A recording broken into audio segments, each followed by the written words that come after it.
art exhibit. I told Kim I was gonna tease about that. What? No cookies? Via YouTube. We're So it'll reading be in live. streaming. Okay. So if anyone joins us, it looks like there's actually people here.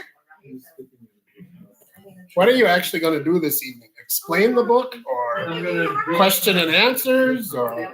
I'm going to, well, I'll say all of that to everybody all together, so. I will answer that.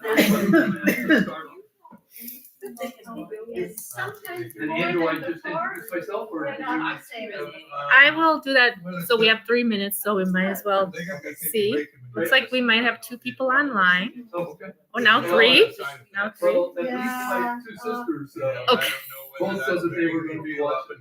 So then you can say hello. It's so we'll. Katie Perkins and Lisa Lutz. Okay. I'm not ready to tell the doctor what to say. Oh, now we lost someone. But yes, people.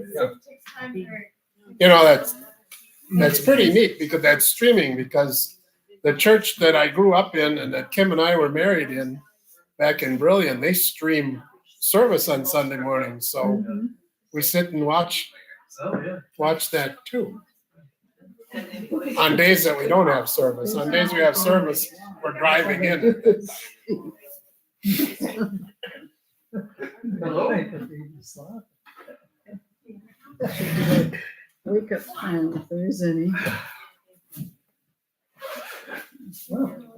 Hello, how are you? How's your chart? They took it off to determine if they're going to total it. And it sounds like they're going to. Oh, insurance company? Yeah. Too old to fix. But we'll see.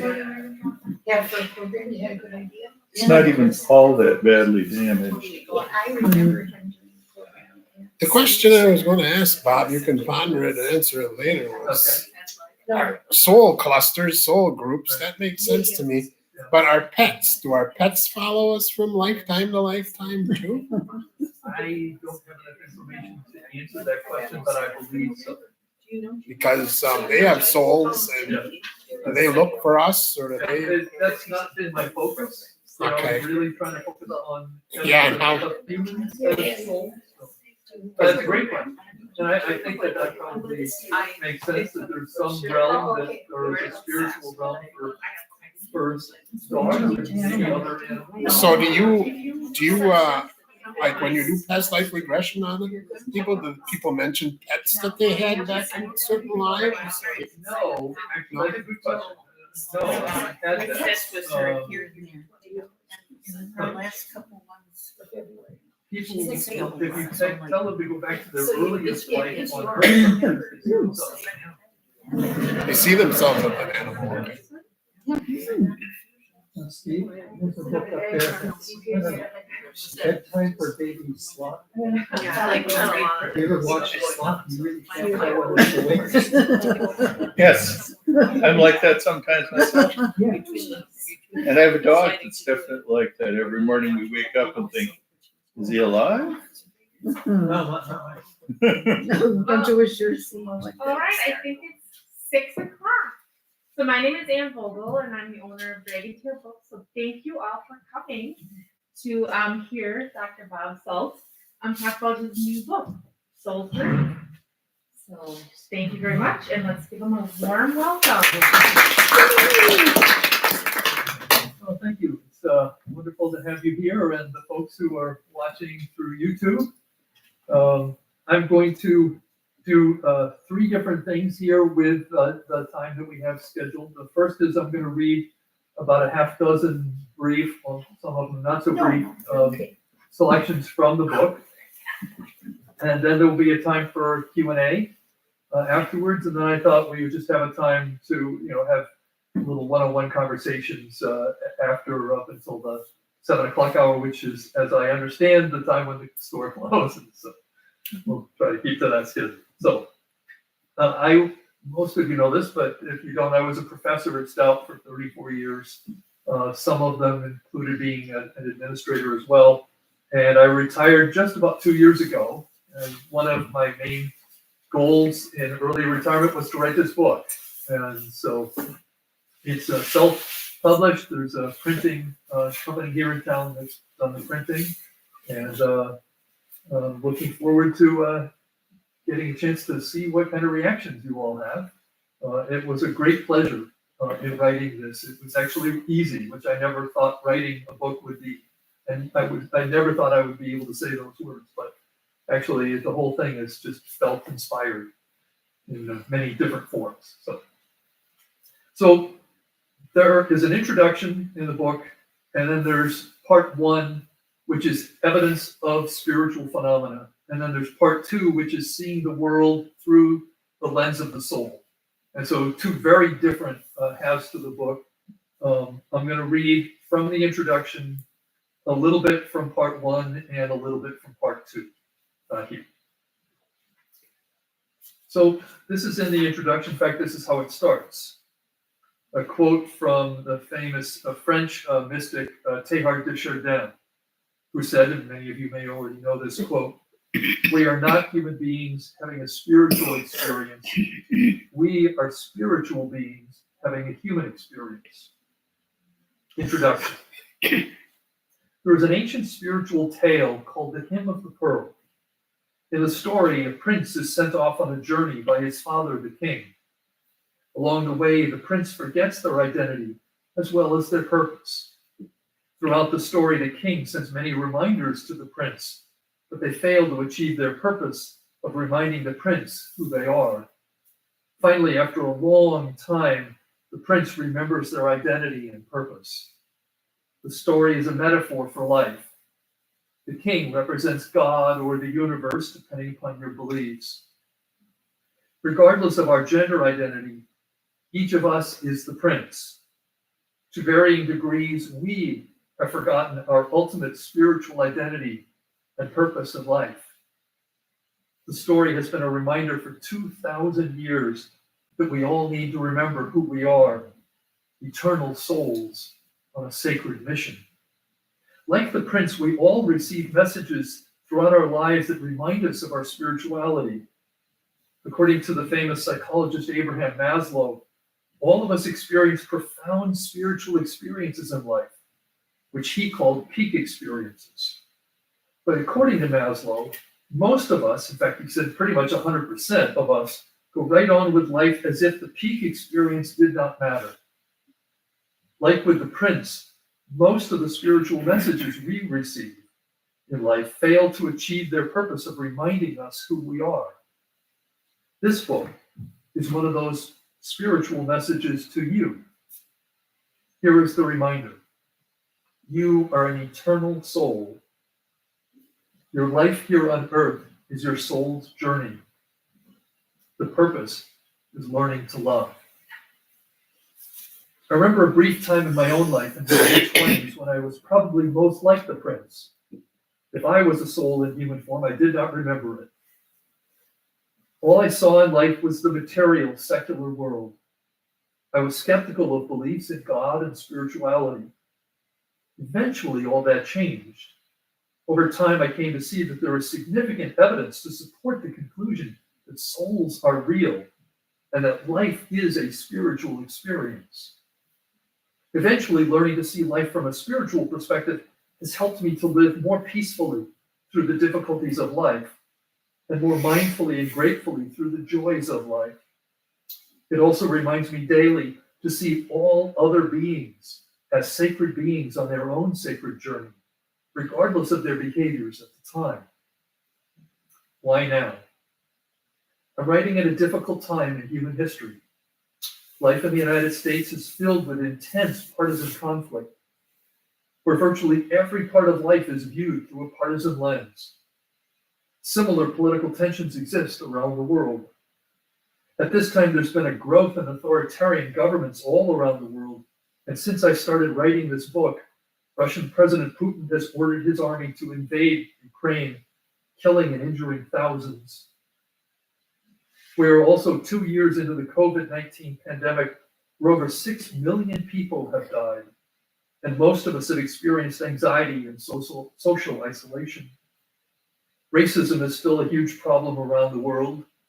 Perhaps most frightening is the danger of ecological and systemic collapse due to environmental decline and climate change. We see the impacts of all these threats in high levels of anxiety disorders and depression, especially among young people. In some ways, all of this is new, or at least the specifics are. In other ways, as humankind, we've lived through this before: war, plague, dictators and despots, religious hatred and conflict, slavery, patriarchy, racism, poverty, violence, anti-LGBTQ intolerance. On the personal level, even when the world is doing well, being human is difficult. We all experience pain, failure, worry, conflict, health problems, and our awareness of our own mortality. Being human has always been hard. As M. Scott Peck wrote many decades ago in his longtime best-selling book, The Road Less Traveled, quote, "Life is difficult. This is a great truth, one of the greatest truths. It is a great truth because once we truly see this truth, we transcend it." Peck's insight and many other great spiritual teachings that I will share later in the book are tremendously helpful in getting through difficult times in life, like the one we're all experiencing now. In contrast, being human is not all pain and struggle. Being human is often wonderful.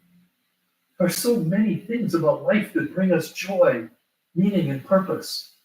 Happy times with friends, music, being in love, delicious meals, deep conversation, laughter, the wonders of the natural world, the pleasure of a warm bath or a massage or a hug, the joy of intimate sexual contact with a beloved partner, art, poetry, profound and moving books and films, the tenderness of watching your child sleep, the physical pleasure of activity, the beauty of a sunrise or sunset.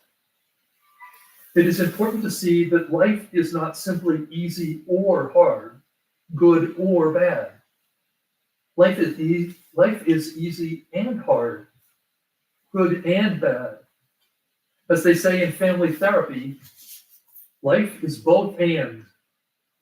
Sometimes life is scary, painful, lonely.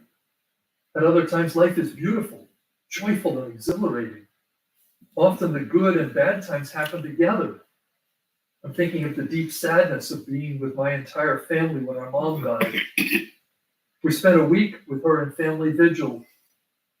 The shared love and tenderness and memories and songs and hugs were joyful amid our suffering.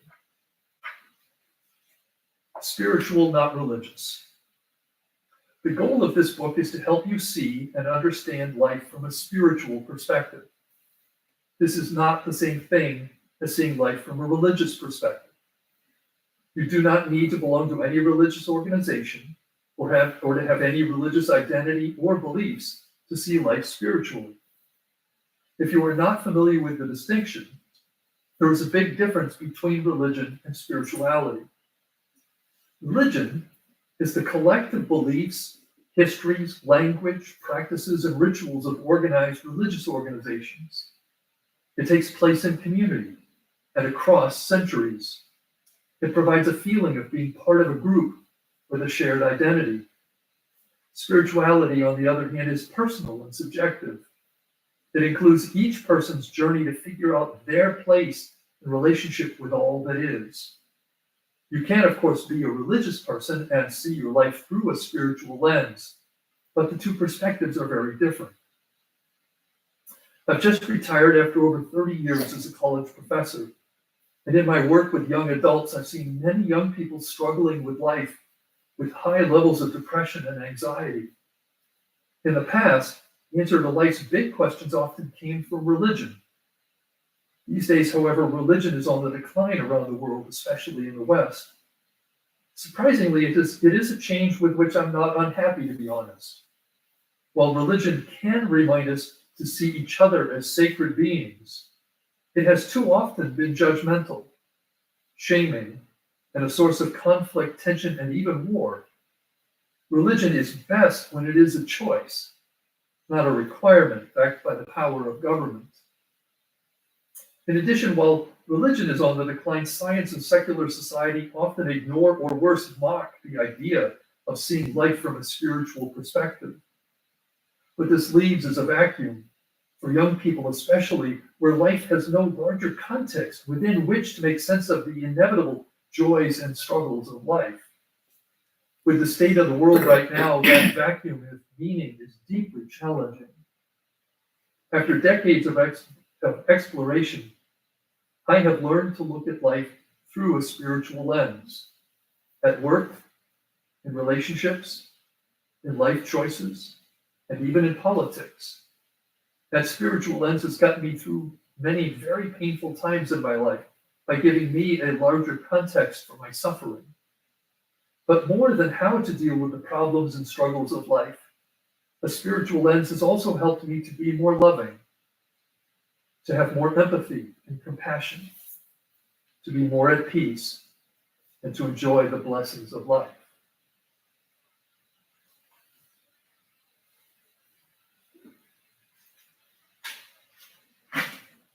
Skipping ahead to page 11, still in the introduction. My pursuit of the question of our spiritual nature has taken me to the interfaith ministry program of the New Seminary in New York City, where I learned about many of the world's religions. It has taken me to India, where I brought college students to see numerous sacred sites, including a boat trip on the Ganges River in the sacred city of Varanasi, meditating at the Bodhi tree in Bodh Gaya, where the Buddha was enlightened, and going to Deer Park, where the Buddha gave his first sermon. I've been blessed to go to many more of the world's sacred sites: Stonehenge, Newgrange, Machu Picchu, the Lotus Temple in New Delhi, India. I've studied healing with the Q'ero and ayahuasca shamans in Peru and Native American healers in the US. I've joined the elders of the Rendile tribe in the desert of northern Kenya in their sacred circle, the Navajo. Along the way, my friend and colleague, Dr. Tom Franklin, and I co-founded a conference called Body, Mind, and Spirit. For 14 years, we had programs of healing and wellness that included both secular and spiritual models of healing. As a result, I have learned from some of the finest healers in the world, both from academia and from indigenous traditions of many continents. In my attempts to understand life, both matter and spirit, I have studied and taught about families, human development, sexuality, and there's a long list of different topics. I'm trying to, I've got a lot I want to read, and I'll go ahead here. Two important points before I begin chapter or section 1. I'm a scholar who believes in the value of empirical evidence, which is evidence of observations using our senses. For the past 3 decades, I have looked for empirical evidence of spiritual phenomena. As American psychologist and philosopher William James wrote way back in 1905, science needed what he called a radical epistemology or a radical empiricism, one that included religious and spiritual phenomena as valid subjects of empirical study. Number 2, our understanding of life is never able to fully explain the complexity of reality. Our knowledge is always incomplete. Life is always more complex than our understanding of it. The more evidence we have, the closer we can get to understanding our world, but we can never be sure that our understanding is complete. I wish more scholars, theologians, politicians, journalists, and social media commentators understood that we never get the whole picture in life. We should be humble about our understanding of truth. With that in mind, and with humility, I offer the following evidence of the spiritual dimension of life. So that's my introductory chapter, or at least segments from it. Part 1 is entitled Evidence of Spirituality, and there are 5 different chapters that talk about spiritual phenomena, and I'll read a little bit from a couple of those chapters. I start every chapter in the book with a quote. This one comes from Larry Dawsey, who was one of the keynoters at our conference one year. Here's his quote. Then I told my colleague about my dream. He realized in an instant that if my report was true, his orderly, predictable world had been suddenly rearranged. If one could know the future before it happened, our understanding of physical reality was seriously threatened. Precognition and intuition. For 14 years of my life, I was blessed to be the co-chair of the Body, Mind, and Spirit conference that took place at the university where I was on faculty. My co-founder and co-chair for most of that time, Dr. Tom Franklin, and later Dr. Kevin Gold, and I had the tremendous opportunity to meet and learn from dozens of healers, therapists, doctors, mystics, and shamans. It was one of the highlights of my career. Many of our presenters challenged the standard understanding of life held by all of those who accept the materialist worldview, that life is just matter, with consciousness as a latter byproduct. One year at the conference, our keynote speaker was Larry Dawsey, author of many books on alternative medicine and the author of the quote that begins this chapter. Dr. Dawsey shared a story with our conference attendees about an event that changed Larry's understanding of life. One night during his first year in medical practice, Dr. Dawsey had a dream about an event taking place in his hospital involving the wife and child of a fellow physician. The very next day, Dr. Dawsey and the physician in his dream were having lunch together when the doctor's wife showed up in the cafeteria and told her husband about a frightening experience that morning involving their son and a staff member of the hospital. The experience she described was just like Larry's dream the night before. Later, when Larry told his colleague about his dream, his colleague did not want to believe what Larry had said. Larry told me at our conference many years later that his colleague had said to him that he didn't want to live in a world where things like that were true. Larry's story has three of the elements we will see throughout this book.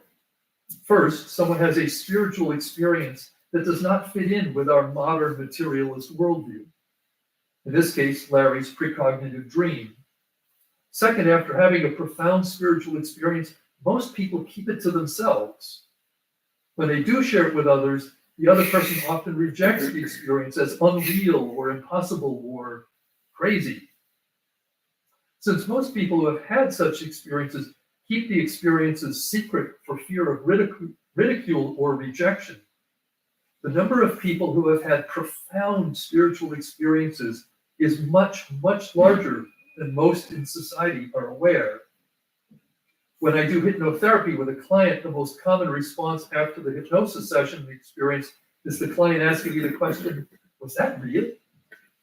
We are taught in our modern world not to accept experiences that do not fit in with what our society tells us is true.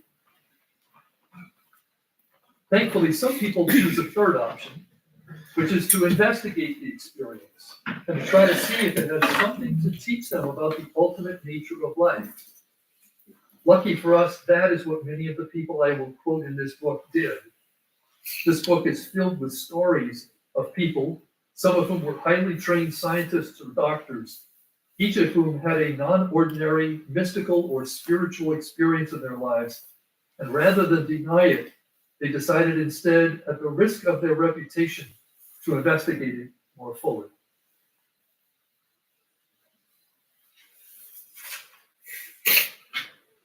Okay, this is from chapter 4, the title of which is Visits from the Spirit Realm.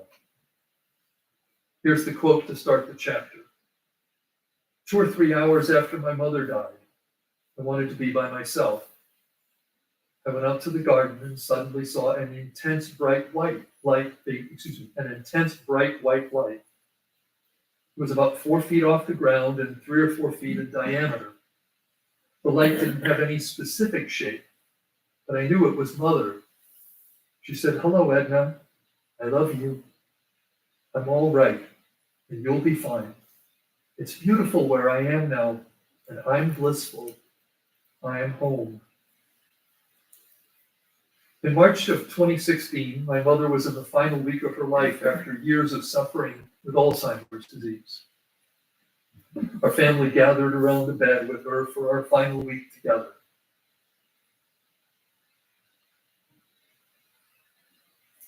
Shared our love, songs, stories, hugs, and tears.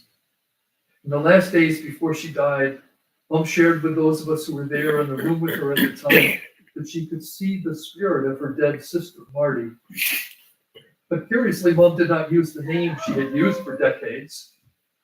She used her sister's name from childhood, Marjorie. My mom and her sister had a somewhat difficult relationship, but this was different. Mom said sweetly, "Marjorie has come to take Shirley home." Shirley was my mom's name in childhood. A name, by the way, that she hated so much that she had gone to the effort of legally changing her name to Lee. But in her final days of life, she referred to herself and her sister by the names they both had used as children. It was a beautiful and comforting experience to witness. What my mother had experienced and we had witnessed is called a deathbed vision. Deathbed visions are one of the ways that people experience interaction with the spirits of those who have died. They're very common in the days and weeks before death. As part of our training to be end-of-life doulas, deathbed visions were listed as one of the common signs that the person is in the final days or weeks of life. I have personally witnessed 2 such events in my life. Both times it was a person relatively near death saying that they could see the spirit of a departed loved one there in the room to take them home. In the other deathbed vision I witnessed, I was with an older woman in the final month of her life. I heard her say she didn't want him to be there, referring to her husband who had died a few years earlier. She was looking into the corner of the room where no one was standing. She wasn't ready to die and did not want his spirit there to facilitate her leaving. In fact, she was angry about it. I never saw her alive again as she died a few weeks later. I do not know whether she ever experienced any other deathbed visions or if she changed her response to them. Early research on the topic of deathbed visions was done by Drs. Osis and Haraldson. Drs. Osis and Haraldson spent nearly 2 decades studying deathbed visions in the United States and India. According to their research, 3 of every 4 deathbed visions are like the 2 I've observed. That is, a departed loved one coming to help the dying person to cross over. In their research, 41% of the patients responded peacefully to the experience, and 29% had a negative experience. In a small percentage of cases, the person experienced a visitation from a being that they perceived as a beloved religious figure. New research on deathbed visions comes from Christopher Kerr, who is a physician and leader of the research team at the Hospice and Palliative Care Hospital in Buffalo, New York. These researchers have added significantly to our knowledge of the deathbed experience, which they call end-of-life experiences, or ELEs. As part of their research, they interview all the dying patients on their hospital on a regular basis, rather than waiting for someone to volunteer a story. They have found that ELEs are extremely common and meaningful. 88% of all the dying patients have at least one ELE, or deathbed vision. 99% of whom said that it seemed real and not just a dream. This is profoundly important data.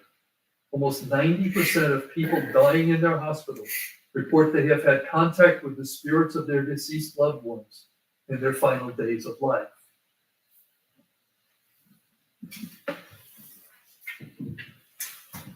Chapter 6, at the end of 5 chapters of spiritual phenomena, chapter 6 is a summary.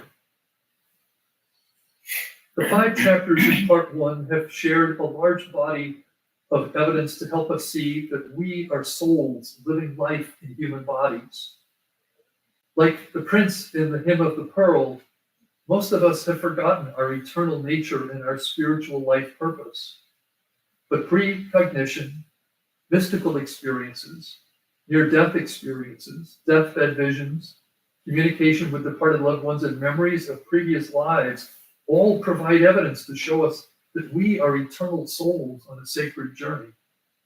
Of course, there are many more types of spiritual experiences beyond these, which for the sake of brevity, I have not included here. Let me summarize the conclusions we can make from the evidence we have presented and other conclusions which are extrapolations of the evidence. Here is a list of my conclusions about the nature of life. It's a long list of 20, so I'm only going to read you about the first 5. Based upon the evidence that I presented in the first 5 chapters, I conclude we are created as new souls by the source of life, called by many different names around the world: God, Allah, Yahweh, Brahman, Goddess, etc. And through long effort, we grow spiritually, both in human form and in our eternal form as souls. We are eternal souls who choose to live many lifetimes on earth. As such, the expression "you only live once" is wrong. However, it is true that the role we are playing in our current body is the only time we will be that person. Treat each moment of your life as sacred. Beginner souls may be confused, afraid, or harmful to others when in human bodies. Advanced souls are more likely to have the attributes of wisdom, kindness, integrity, service to others, and egolessness. But even advanced souls may choose a role in life that will play the antagonist role to help others to learn to grow. Be careful about judging how advanced a soul is from their earthly behavior. We choose our human lives before we are born, based on whatever life lessons we wish to learn for our soul's development.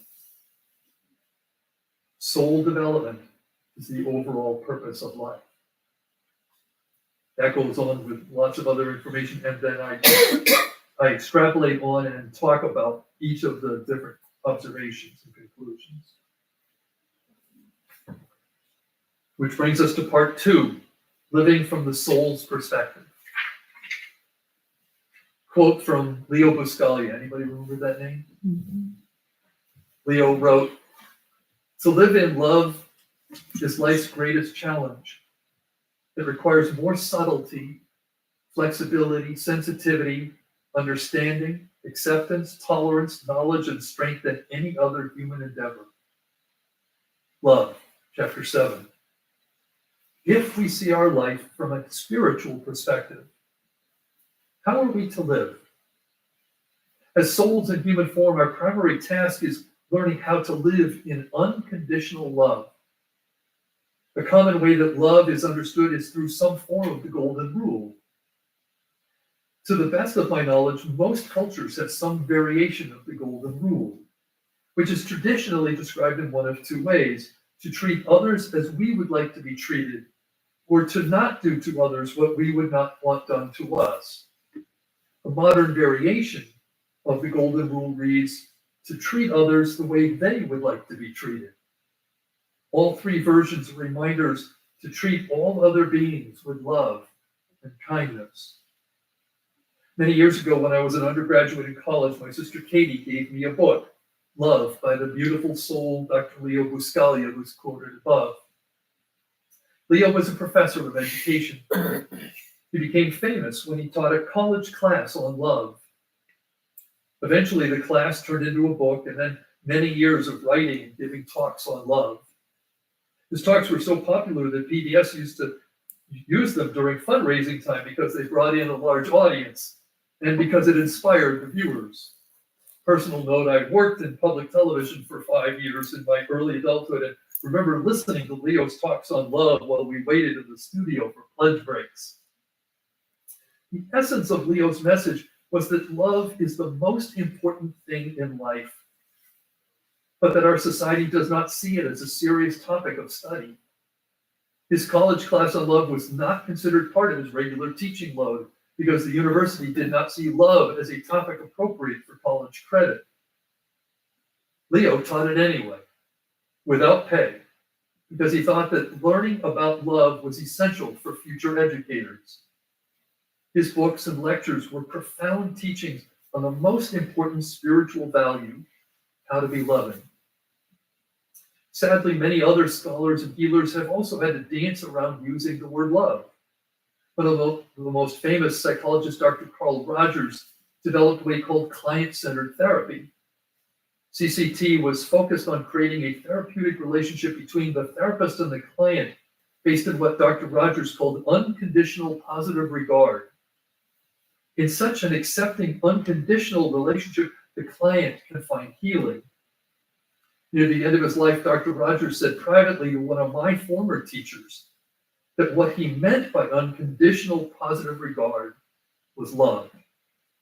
Sadly, he felt he couldn't use the word love and still be taken seriously. Ultimately, what Dr. Rogers was saying is that love is the primary basis for healing.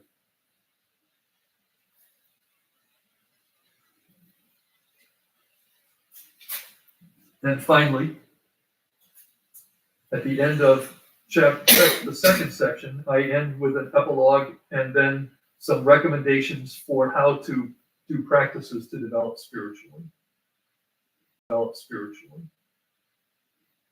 So I'll read you just a little bit of the epilogue. You are a soul, embodied in human form. You're here on beautiful Mother Earth to learn and to grow spiritually. I'm going to skip down. When you feel peace, love, or joy, you can feel the bliss that is your true nature. The point of all life is to learn to love and care for all other beings. Blessings to you on your soul's journey. Thank you.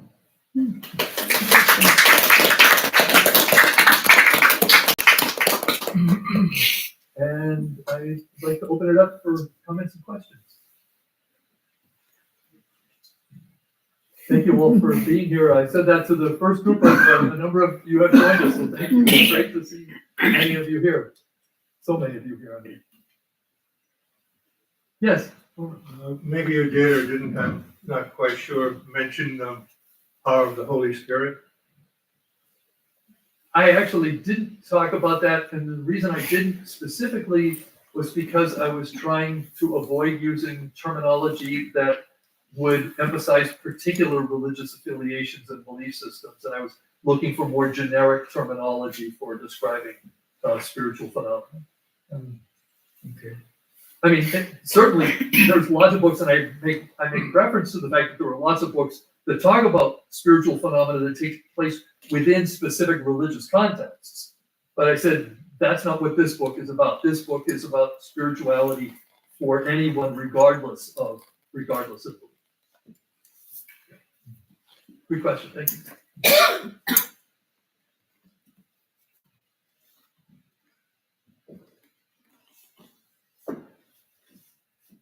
Other questions?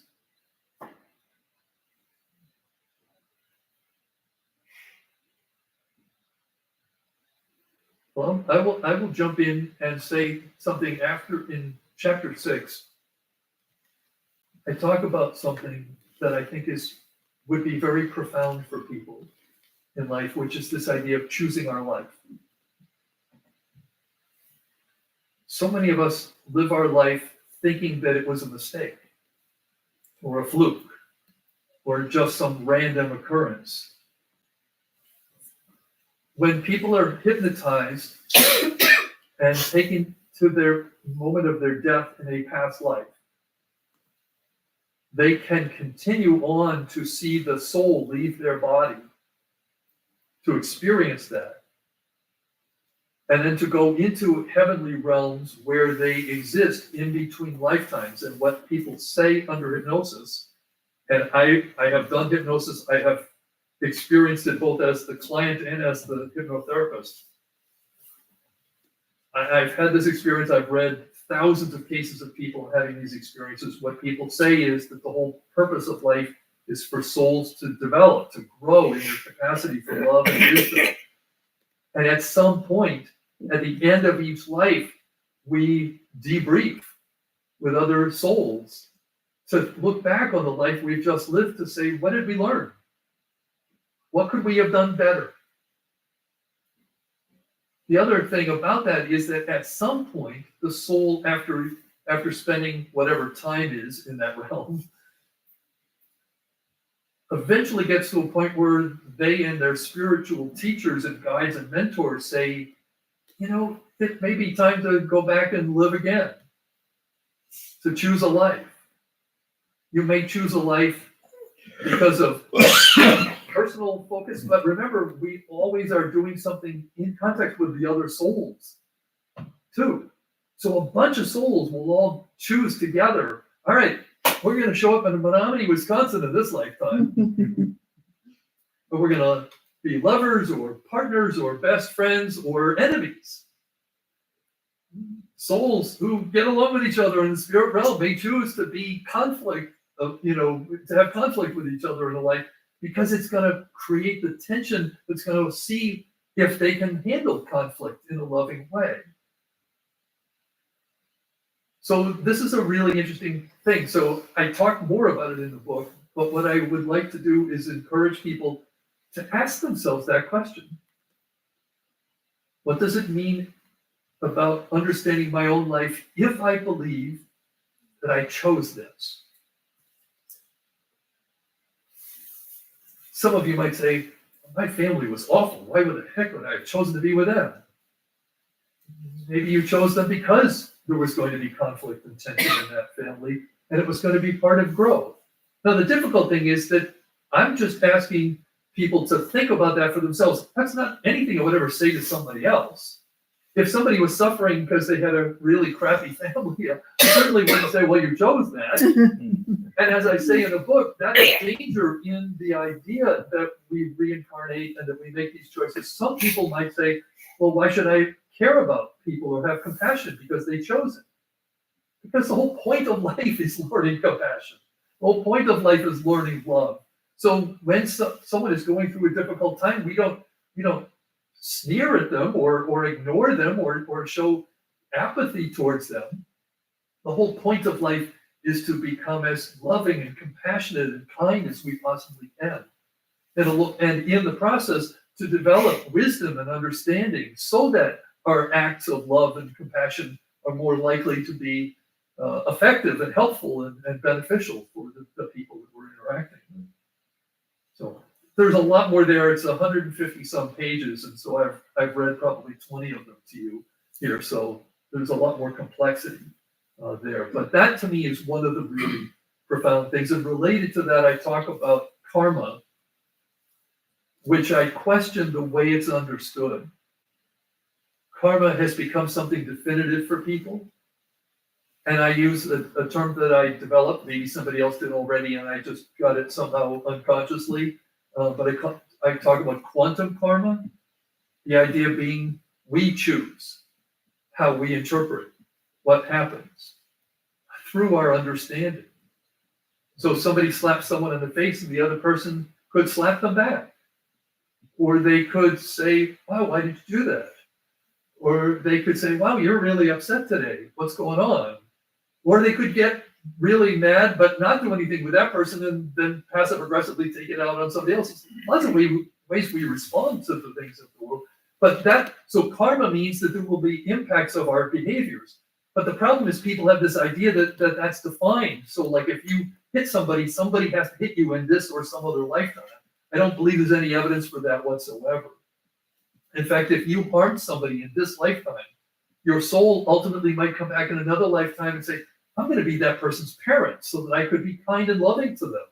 Now, that may not sound like something if you're not a parent, but as imperfect as we parents are, being a parent requires so many acts of compassion. So many times you'd rather be exhausted and asleep in the middle of the night, but your kid has croup or an upset stomach or needs you to drive across town to go help them out or something like that. So parenting, like other things in life, are opportunities to learn love. But then again, everything is an opportunity to learn love. Everything we do, any field of work, How do we get along with the people around us? Yeah. The near-death experiences that I've listened to, Yeah. I don't recall any of them saying about reincarnation.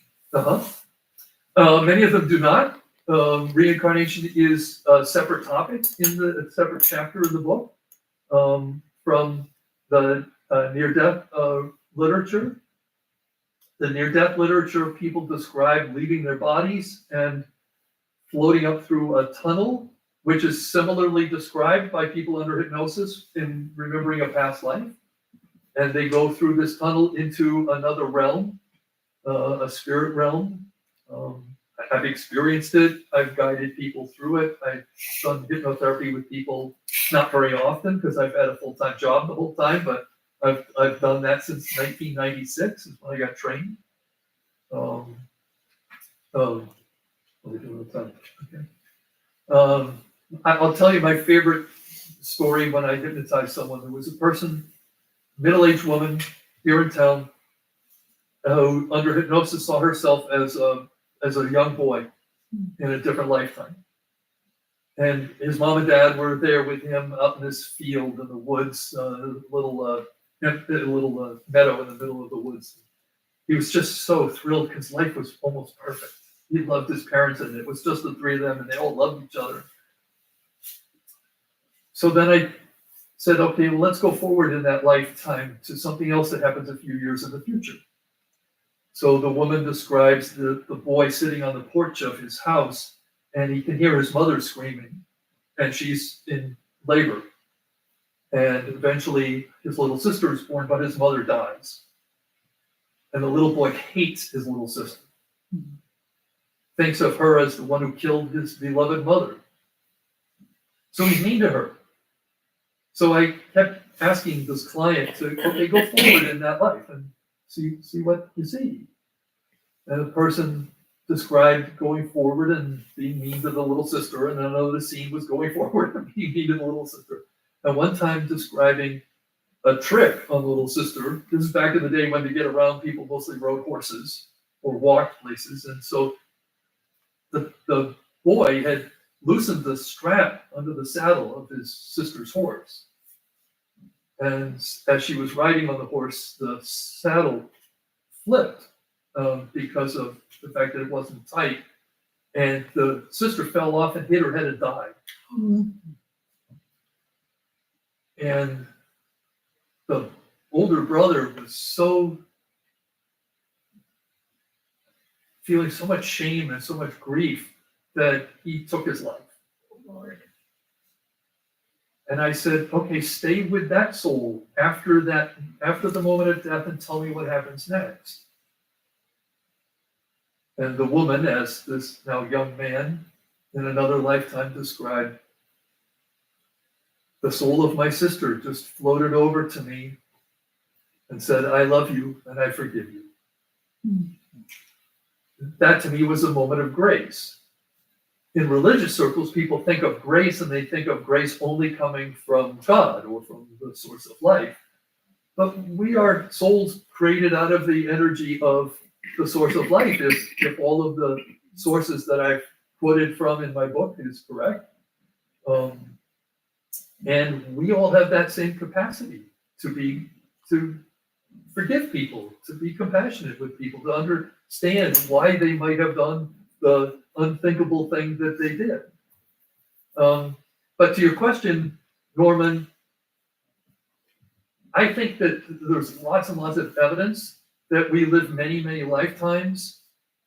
I've seen 30 of my own under hypnosis in all these years of work.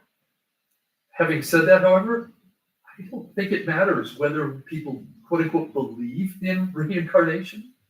For me, it's helpful because it's instructive to understand the nature of things, because I'm a scholar and I want to understand how life works the way it does, and why do we come back with the people we do, and what are the issues that we're trying to achieve. And I didn't get along with this person in another life, so I'm going to come back and try to do better the next time. Or maybe I was racist in one lifetime. I'm going to come back maybe as a person of color to, have a life experience to say, okay, maybe I could learn something different in this experience that I didn't know the last time around. So for me, it's instructive, but it's not like a thing you have to believe in to get to eternal life. I think we are eternal beings. And one lifetime we may be Christian, and one lifetime we may be Sikh, and one lifetime we're Baha'i, and another lifetime we're Native American, or we're whatever. And it's once I started seeing the evidence for reincarnation, and there's a lot of it presented in the book, and way, way more that I don't have time to get into. It helped me to think differently about religion.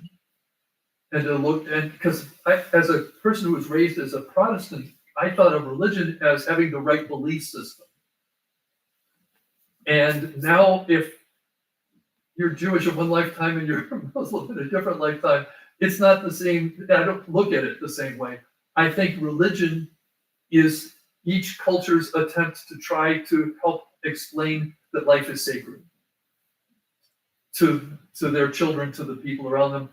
But it doesn't matter to me, ultimately, whether people are, if an atheist or an agnostic or a Christian or a Jew or Baha'i or whatever they are in life, as long as that serves their soul development. If what you believe helps you to be the best human being you could be, to be kind and wise and loving, that's fantastic.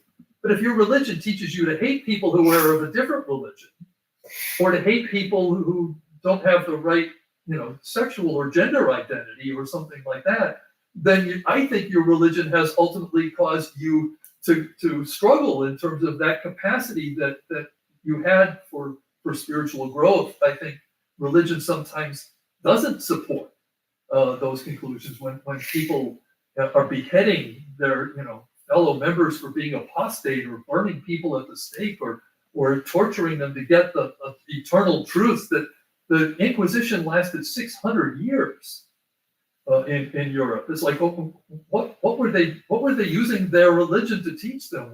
In what way did that help their soul to develop in any way? Ultimately, the danger, I think, with religion sometimes is when religion is connected with fear.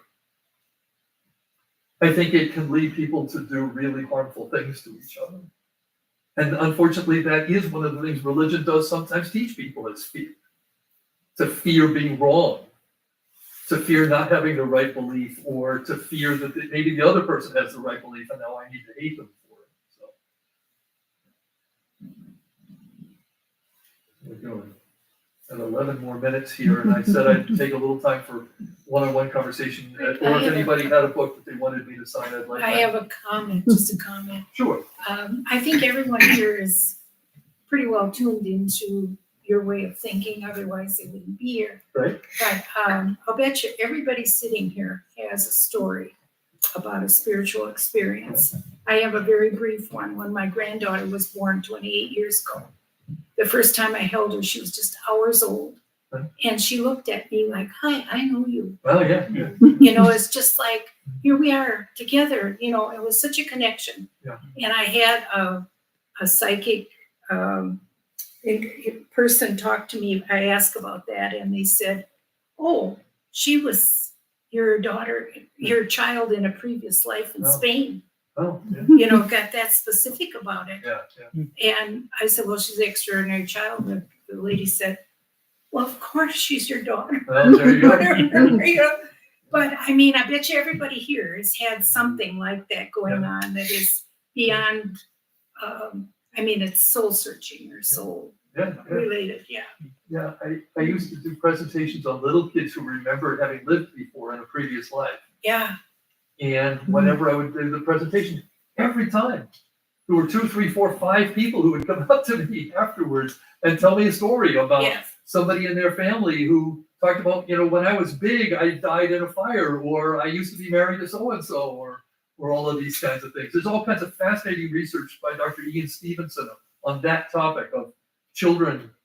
They study over like 2,600 kids in the world who talked about having lived before, and they were able to confirm 860 plus of those cases so far. University of Virginia is where that work is done in their School of Medicine, believe it or not. Fascinating research. So maybe it's easier for children to come out with that because they haven't had all of the biases pounded into them over the years. Right.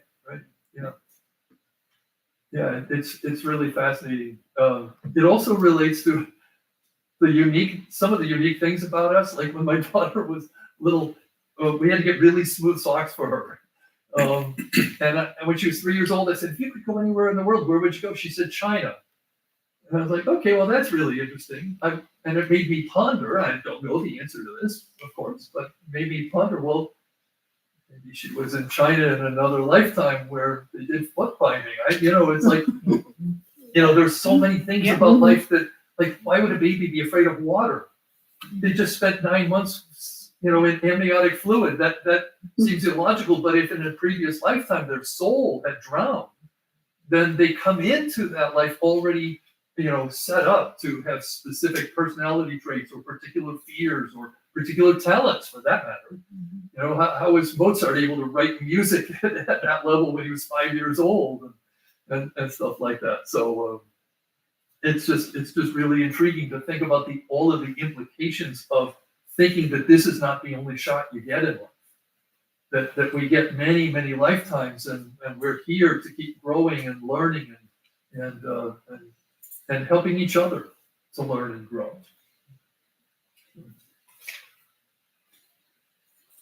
Anyone else? Well, again, thank you all very much for coming here. It was really very meaningful for me that you took the time out of your busy life to be here. So thank you. Thank you. Thank you. Okay. Okay. Hey, I'm good. Oh, yeah. See you. And Wow. Hey.